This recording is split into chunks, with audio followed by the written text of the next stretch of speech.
देखो गल हैगी कि ਸਮੇਤ ਸੈਣੀ ਨੂੰ इतना उपर जाने वाले बादल परिवार ही हैगा।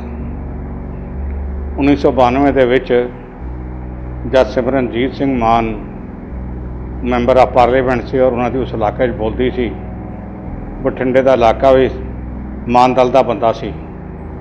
उस वक्त बादलों को उत्ते ले जाने के लिए इन्होंने बठिंडे के जोड़े इंस्टीट्यूशन सन, गुरुद्वारे सन, उन्होंने सारे बादलों का इन्हें कब्जा कराया सी। ये जरा बलवंत सिंह मुल्तानी वाला तो प्रोफैसर दविंदरपाल सिंह भुल्लर के वालद साहब का केस हैगा। इसकी शुरुआत ही तकरीबन इस तो बाद शुरू हुई है। एक बहुत पढ़िया लिखा परिवार आ, बड़िया अच्छिया पोस्टां के उत्ते सरकारी मुलाजम सन। भुल्लर की मदर भी, फादर भी, ये मास्टर जी साहब बलवंत सिंह मुल्तानी भी। पर बादलों के कहने पर ਸਮੇਤ ਸੈਣੀ ने इन्हों झूठे केसा फसाया।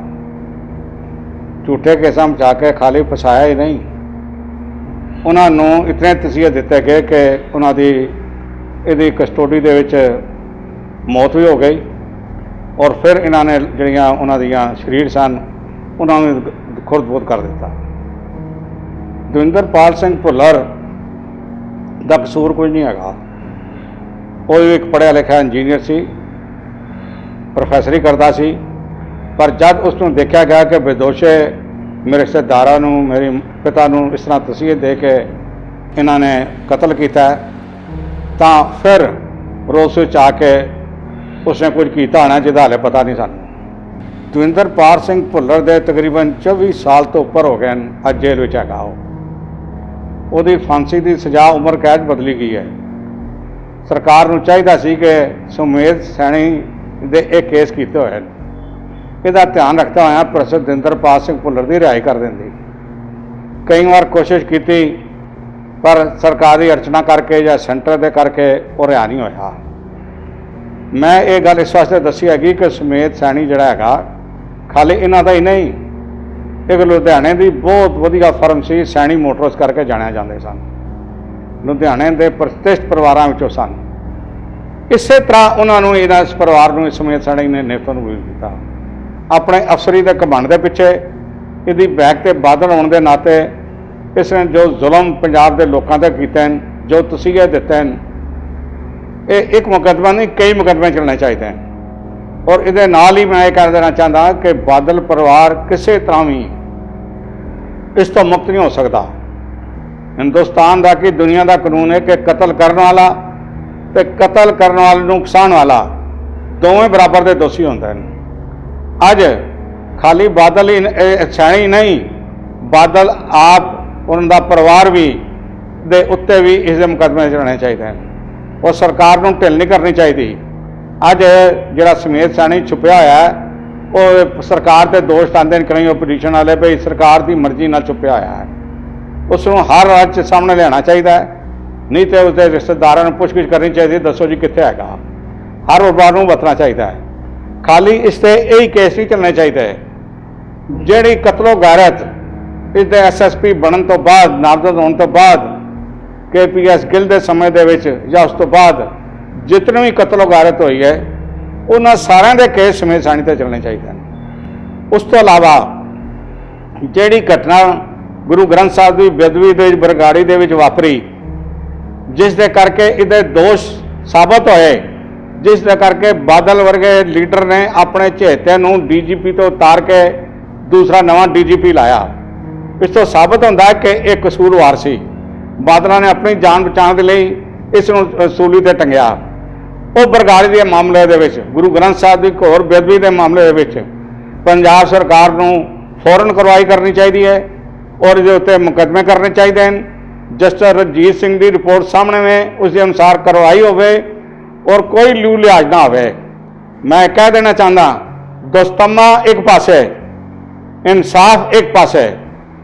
अगर ये इंसाफ इहदे कोल रहना हैगा तो इसके मुकदमे चलने चाहिए हैं।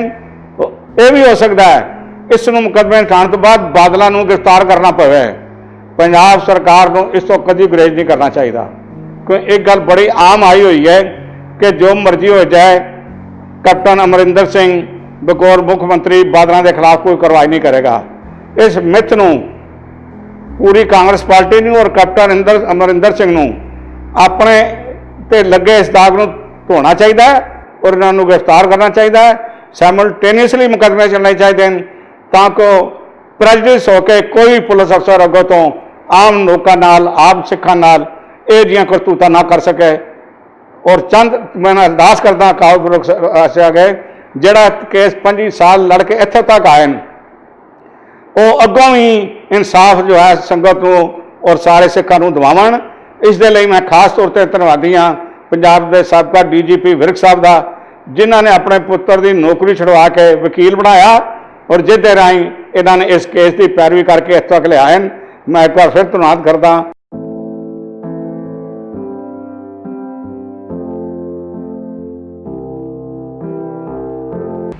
देखो जी ये जिहड़े 267 स्वरूपां की बेदबी हुई है और जिसके बारे अकाल तख्त के जथेदार ने आप कहा 267 स्वरूप नूं और जथेदार साहब अपने बयान तो बदलते रहे। जिहड़ी मीटिंग हुई जथेदारां उहदे च 328 स्वरूप कहे गए। असल गल यह हैगी कि इन्हां दे श्रोमणी गुरुद्वारा प्रबंधक कमेटी के जथेदार अकाल तख्त साहब सिखां की या तो मानकता नूं समझते नहीं या इन्हों यह नहीं पता कि गुरु ग्रंथ साहब का सत्कार सिखां दे विच कितना है। मैं समझदा वां कि अज के युग दे विच ये जो 328 स्वरूप हैं जो महाराज की बेदबी हुई है जो इन्होंने श्रद्धा विच घाण कीता है ये किसी तरह भी किसी गल तो भी इन्हां दा लिहाज नहीं करना चाहिए। इस केस दे विच एक सज्जन काल चलाना भी कर गए जिन्होंने कहा कि मैनू झूठा फसाया जा रहा मेरे तो पहला केस सी। पर मैं ये कहना चाहता मैं इस बात नहीं पैना चाहता पहला केस सी के बाद हुए सी। जब बरगाड़ी के केस के गुरु ग्रंथ साहब की बेदबी हुई सारा सिख हिरदा दुनिया भर का तड़प उठिया। ये जी 328 स्वरूपों की अज ये गल करते हैं कि पहले जथेदार कहता ये चोरी हो गए सन जी इन्हों का संस्कार गलत तरीके नाल होया जी। आज श्रोमणी कमेटी बड़े बड़े वकील बैठे हैं बड़े बड़े इन्होंने को पैसे खा के सुझाव देने वाले बैठे हैं उन्होंने कहा जी भी ये बेदबी होई नहीं ये स्वरूप चोरी होए। मैं ये पूछना चाहता जे ये स्वरूप चोरी भी होए तो चोरी करने तो बेदबी होई ना चोरी करने तो सत्कार घटिया ना। साढ़े मैं नहीं पता श्रोमणी कमेटी का कि दिल्ली कमेटी के असीं पास किया होया सी भी 5 सिंह आण के घरों वो महाराज नूं सत्कार शायद अपनी गड्डी लैके जाणगे या जे नहीं है तो फिर गुरुद्वारे की जिहड़ी बस है वो लैके 5 सिंघां नाल लैके जाएगी। ये 328 स्वरूप जिहड़े एक गायब होए ये चोरी किए गए ये पिछे पैसे की इनवॉल्वमेंट सी। मैंने दस्या जाए भी जिन्हां दी इनवॉल्वमेंट सी उन्हां दा ये जिहड़ा सब तो वड्डा दोष है गुरु ग्रंथ साहब की बेदबी का उसका की करना तुसीं। जितने भी मुलाजम हैं जितने भी प्रधान ते सकत्तर रहे श्रोमणी कमेटी के इन्हां सारे से 295A का मुकदमा जोड़ा है यह दर्ज होना चाहिए है। मैनू कह रहे सी मैं गोबिंद सिंह लौंगोवाल की एक गल सुनी है स्टेटमेंट कि असी पुलिस नूं नहीं केस देना जी असी ये आपे आप निबेड़ांगे जी ये श्रोमणी कमेटी का मसला जी नूं आप क्यों निबेड़ोगे तुसीं जी जे तुसीं खुद बुर्द कीतियां श्रोमणी कमेटी दे विच और तुसीं गुरु ग्रंथ साहब की बेदबी की है समुची कौम बरगाड़ी च हुई बेदबी बारे इंसाफ मंग रही है मुकदमे चाण की गल कर रही है तुसीं किवें कह रहे हो भी ये अदालतां नहीं जाना चाहिए पुलिस नहीं जाना चाहिए। मैं इस गल का हक रखदा वां इस गल का मेरा दावा ये पुलिस नूं केस देना चाहिए उस दे विच जिहड़े दोषी होण उन्हां नूं सजावां देणीआं चाहीदियां और बादल दल नूं मुकम्मल तौर पर कोई भी गुरुद्वारा चोणां लड़न तो अकाल तख्त नूं आदेश देना चाहिए हुक्मनामा देना चाहिए ਤਾਂ ਸਮਝਾਂਗੇ कि इन्हों के मन च प्रति श्रद्धा ते सत्कार है।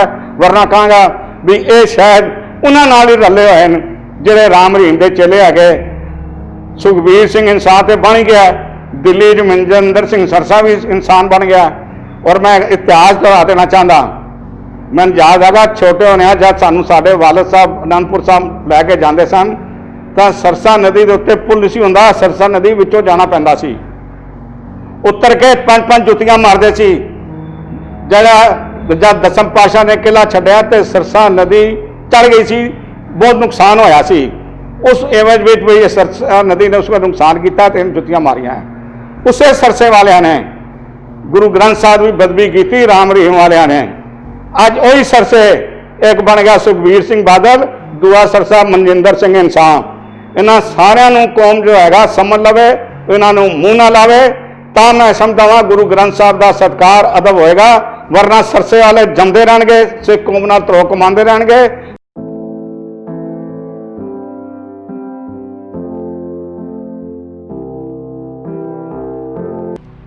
जब मैं पता लग्या, जब जम्मू कश्मीर के सिखा ने प्रैस कॉन्फ्रेंस की तो मैं अपना बयान दिता सी। मैं अपने बयान से गल कही सी कि जम्मू कश्मीर दे विच डोगरी भी जिहड़ी हैगी कि नहीं, वो भी पंजाबी बोली का एक अंग है। जिस तरह माझे की बोली हो रहे, दुआबे की हो रहे, मलवईया की हो रहे, अगे चले जाओ फिर उसका नाम की है, गुजरावां की हो रहे, पिंडी वालियां की हो रहे, पठवारियां की हो रहे। इस तरह जम्मू जड़ा सी इलाका सारा पंजाब का रीजन हुंदा सी। इहदे डोगरी फलाना इन्होंने तो पंजाबी देती, पर पंजाबी का लफज लिखण तो गुरेज कर दिता। ये पंजाबी बोली नाल बहुत वड्डा धरो कमाया इन्होंने। अज मैं गल कह देना चाहता, जे पंजाबी ना होंदे तो शायद ये जम्मू कश्मीर का इलाका हिंदुस्तान से नहीं सी होना।